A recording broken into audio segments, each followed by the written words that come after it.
Қайырлы күн, құрметті достар. Бүгінгі видеода жөтелді бірнеше әдіспен үй жағдайында қалай емдеуге болатыны жөнінде айтатын боламыз. Тамағыңыз қырылдап, жұтқыншағыңыз ауырсынып, жөтеле бастасаңыз, осы емді міндетті түрде жасаңыз. Ертеңіне ақ жөтелден құтыласыз. Жөтел бүгінгі күннің маңызды тақырыбына айналды. Тұмауды емдесеңіз де, жөтел жазылмай жатады. Бұл жағдай бірнеше адамның басында бар екені анық. Жөтелді емдеу үшін арнайы дәрі ішіп, тамағыңызды булап, шайсаңыз да нәтиже бермей жатса, мына ем түрлерін жасап көріңіз. Достар, осындай және басқа да пайдалы видеоларды көру үшін каналды жоғалтып алмай, жазылып кетуді және қоңыраушаны басуды ұмытпаңыз. Өгей шөпті мать-мачеха әбден ұнтақтаңыз. Оның 2 ас қасығын банкіге салыңыз. Үстіне 1 литр қайнаған су құйып, тұндырып қоясыз. Таңертең дайын болған соң, тұнбаны сүзіп алып, жылытып ішесіз. Емді күніне 3-4 рет қабылдау керек. Өгей шөптің тұмауды, жөтелді емдейтін қасиеті бар. Түймедақ ромашка гүлін ұсақтайсыз. Оның 1 ас қасығын 0,5 литр қайнаған суға салып, бетін жауып қойыңыз.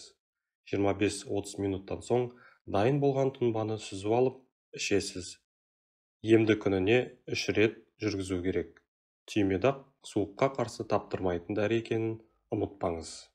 1 ас қасық жөке липа гүлін 0,5 литр қайнаған суға салып, тұндырып қойыңыз. Әбден салқындаған кезде сүзіп алып, шыны ыдысқа құясыз. Ішетін кезде міндетті түрде жылытыңыз.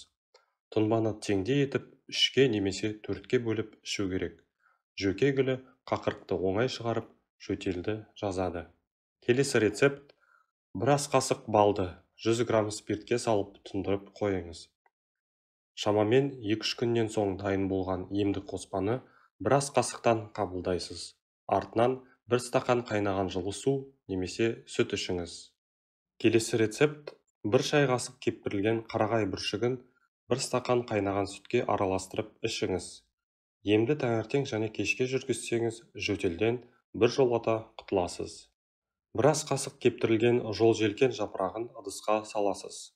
Үстіне 1 стақан қайнаған су құйып, қақпағын мықтап жабыңыз. Ыдысты жылы орап, тұндырып қойыңыз. Тура 2 сағаттан соң дайын болған тұнбаны сүзіп алыңыз. Ем үшін 1 ас қасықтан күніне 4 рет ішіңіз. Емді тамақтанудан 20 минут алдын ала қабылдау керек. Келесі рецепт: 4-5 дана ірі картопты тұзды суға салып қайнатыңыз. Көкөніс піскен соң арқаңызға немесе көкірегіңізге қабаттап қағаз төсеп жатасыз. Үстіне піскен картопты қойып, сыртынан жылы ораңыз. Бұл ем сізді терлетеді, қақырықты жібітіп түсіреді. Ертеңіне ақ жөтелден құтылғаныңызды байқайсыз. Картоп қайнаған суды ыңғайлы ыдысқа құйып, буымен демаласыз. Буды аузыңызбен жұтып, мұрныңызбен шығарыңыз. Бұл ингаляция бойыңыздағы, тыныс жолдарыңыздағы, өкпеңіздегі суықты қуып шығарады. Жұпаргүл, душица және сәлбен шалфей жапырағын бірдей көлемде алып араластырыңыз. Емдік шөптің 1 ас қасығын 1 стақан ыстық сүтке араластырып ішесіз. Шөп шай жөтелді емдейді. Жөтелден тезірек құтылғыңыз келсе, бақбақ одуванчик тұнбасын ем ретінде қолдануға болады. Ал оны дайындау үшін 400 дана бақбақ гүлін тазалап жуып, ыдысқа саласыз. Үстіне су құйып, 1 тәулікке қалдырыңыз. Таңертең суды сырғытып төгіп, басқа су құясыз. Оған 2 шай қасық лимон қышқылын қосып, отқа қоясыз. 15-20 минут қайнаған соң сүзіп алып, сығыңыз. Қайнатпаға 1 келі қант қосып, тағы да отқа қоясыз. Қайнатпаның түсі балға ұқсағанға дейін шамамен 1 сағаттай баяу отта қайнатасыз. Дайын болған тосапты шыны банкіге құйып, салқын жерге қою керек. Бақбақ гүлі жөтелдің жауы екенін ескеріңіз. Тамағыңыз қырылдап, жұтынсаңыз ауыра бастаса, дереу бақбақ тосабы қосылған шай ішіңіз. Сонда жөтел тез арада жазылады. Шомырды редька үккіштен өткізіп, сөлін аласыз. Оған бал араластырып ішсеңіз, жөтелдің кез келген түрін емдейді. Оған қоса қақырықты түсіреді, антисептикалық қызмет атқарады, суыққа қарсы күреседі, иммунитетті көтереді, және де микробты жояды. Шомыр адам ағзасына қажетті барлық дәрумендер мен минералды заттың қайнар көзі болып табылады. Емдік қоспаны әзірлеу үшін қара шомырдың басын кесіп алып, жұмсағын ойып аласыз. Сонда көптеген сөлі шығады. Енді шомырдың түбіне 2 ас қасық бал саласыз. Жұмсағын басқа ыдысқа салу керек. Оған да бал араластырып банкіге салыңыз. Ыдысты 12 сағатқа күн тимейтін жерге қойыңыз.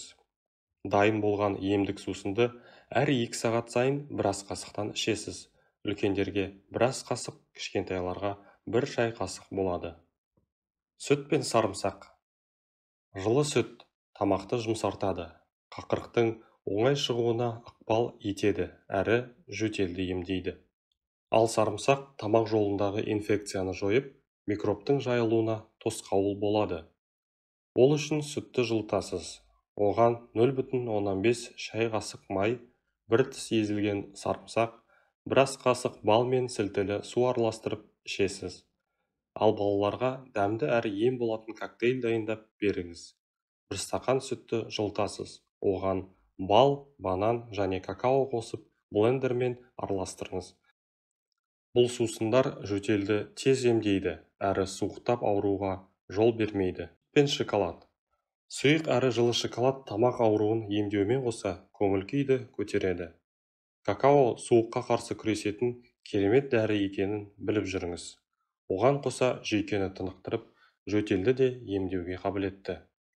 Емдік сусынды дайындауға қара шоколад, сары май және шекер керек. Алдымен шоколадты күштен өткізесіз. Ұнтаққа май мен шекер араластырып, ыдысқа салыңыз.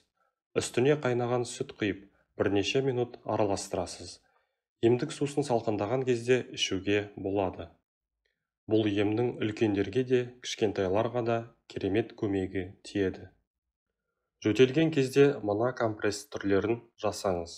Компресс ылғалды жөтелдің бірден бір емі болып табылады. Көкірекке жасалған бұл ем түрі өкпе, тамақ, ауыз қуысын толық тазалап, жөтелден тез айықтырады. Жылы компресс қақырықты жұмсартып, қабынуды емдейді, әрі көкіректегі сырылды басады. Спирттен компресс. Теріге май жағып, үстіне жылы спиртке малынған сүлгі қоясыз. Сүлгі тез суып қалмау үшін сыртынан пленка немесе қалың етіп қағаз жауып қойыңыз. Оның сыртынан жылы орап қою керек. Картоптан компресс. Қайнатылған картопқа май қосып, езіңіз. Жылы езбені көкіректің айналасына жағып, сыртынан пленка жабыстырасыз. Үстіңізге көрпе орап, 10-15 минут жату керек. Балмен компресс. Балды ерітіп аласыз. Оған май араластырып, көкірегіңізге сіңдіріп жағыңыз. Тіпті табаныңызға, мойныңызға да жақсаңыз болады. Сосын жылы оранып 3-4 сағат жату керек. Емді түнде ұйқыға жатар кезде жүргізген жөн. Таңертең жылы сумен шайынып аласыз. Бұл 3 түрлі компресс мазаңызды алған жөтелді 1-ақ күнде емдей алады. Мақала танысу сипатына ие. Кез келген жағдайда дәрігердің кеңесі қажет екендігін тағы да ескертеміз. Біздің видео ұнаған болса, лайк басуды, каналға жазылуды және қоңыраушаны басуды ұмытпаңыз. Келесі кезекте қандай видео көргіңіз келетіні жөнінде комментарийге жаза кетсеңіз болады. Сіздің ойыңыз біз үшін өте маңызды. Деніңіз сау болсын.